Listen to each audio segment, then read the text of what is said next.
Just imagine दोस्तों, सोचिए और आराम से बताइए, क्या हो कोई व्यक्ति किसी टाइम पर नेशनल चैंपियन हुआ करता था और उसके कुछ घर के हालातों के कारण उसे बागी या डकैत बनना पड़ा। तो कुछ ऐसी ही स्टोरी हमारे देश के एक व्यक्ति की, जो कि इंडिया के लिए 7 बार नेशनल चैंपियन रहा है। जी हाँ दोस्तों, जिसका नाम है पान सिंह तोमर। तो चलिए इस व्यक्ति की स्टोरी कुछ डिटेल में और फनी वे में समझते हैं।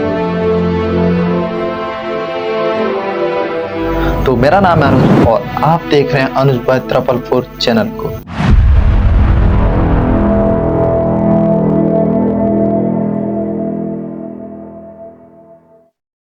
तो इस प्रसिद्ध व्यक्ति का जन्म 1 जनवरी 1932 में बड़ौसा नामक एक छोटे से गांव में हुआ था, जो कि मध्य प्रदेश के मुरैना डिस्ट्रिक्ट में स्थित है। तो पान सिंह तोमर का देश के प्रति प्रेम और देश के प्रति कुछ बड़ा करने की उम्मीद के कारण उन्होंने महज 19 साल की उम्र में ही इंडियन आर्मी को ज्वाइन कर लिया था।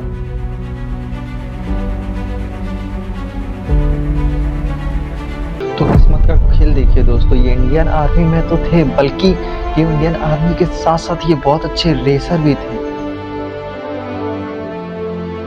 कुछ इंडियन आर्मी की सहायता से और कुछ अपने जुनून की वजह से इन्होंने पहली बार 1950 में रनिंग कंपटीशन में ये भाग लेते हैं। भाग लेने के साथ साथ ये उसमें जीतते हैं और वहाँ से ये नेशनल चैंपियन भी बनते हैं। ये केवल एक बार नहीं रहे, बल्कि ये 1950 से लेकर 1960 तक 7 बार नेशनल चैंपियनशिप के पद पर रहकर इन्होंने इंडिया का नाम बहुत ही रोशन किया और देश को आगे बढ़ाने में इन्होंने मदद की।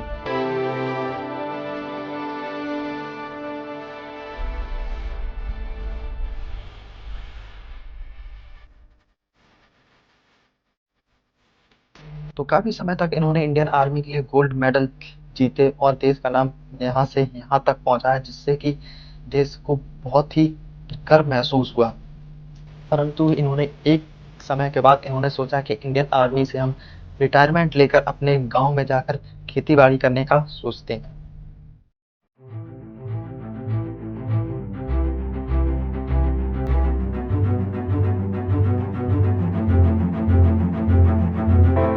फिर आता है ईयर 1977, जहां से इनकी लाइफ का टर्निंग पॉइंट शुरू होने वाला होता है। कि होता कुछ यह है कि इन्हें पता चलता है जो उनके गांव में प्रॉपर्टी है उसको कहीं ना कहीं इनके जो रिलेटिव्स हैं उसे अपने अंडर में लेना चाहते हैं, जिसके चलते इनके घर में आए दिन रोजाना लड़ाई झगड़े ये सब हो रहे होते हैं। जैसे ही इन्हें ये सब पता चलता है तो ये सोचते हैं क्यों ना मैं अब आर्मी से रिटायरमेंट लेकर अपनी फैमिली के साथ कुछ टाइम स्पेंड करूं।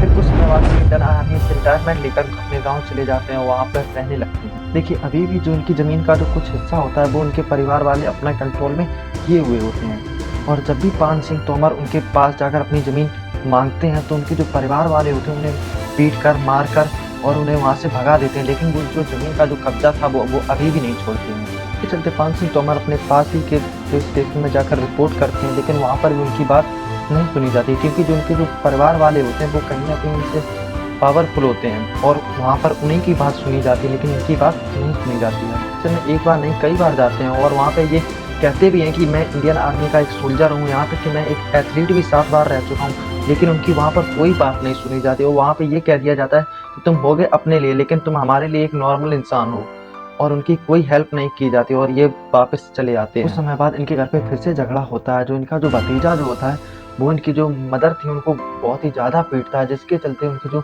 मॉम की वहीं पर डेथ हो जाती है।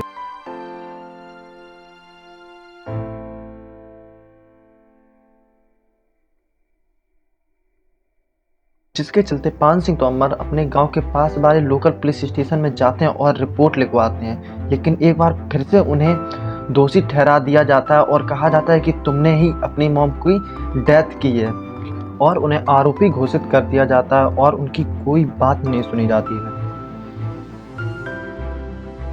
ईयर आता है अराउंड 1978, जब ये अपनी लाइफ का बहुत बड़ा फैसला लेने वाले थे।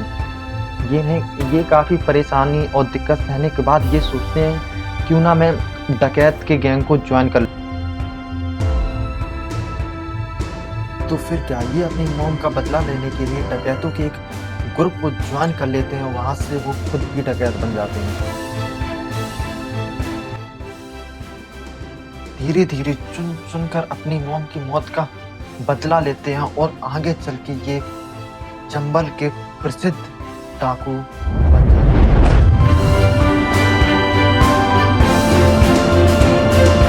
ऐसा वहाँ के लोग कहते हैं ये डकैत नहीं बागी थे, क्योंकि ये अच्छे लोगों को नहीं बुरे लोगों को ही मारते थे और बुरे लोगों को ही पनिश करते थे।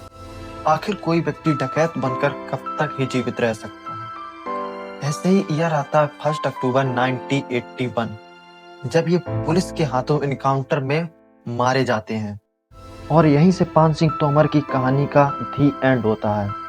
देखा दोस्तों, कैसे कोई व्यक्ति इंडियन आर्मी में सोल्जर रह चुका हो और वो एथलीट भी रह चुका हो, लेकिन उसे गवर्नमेंट की मदद ना मिलने के कारण वो आर्मी से एक डकैत या बागी बन जाता है।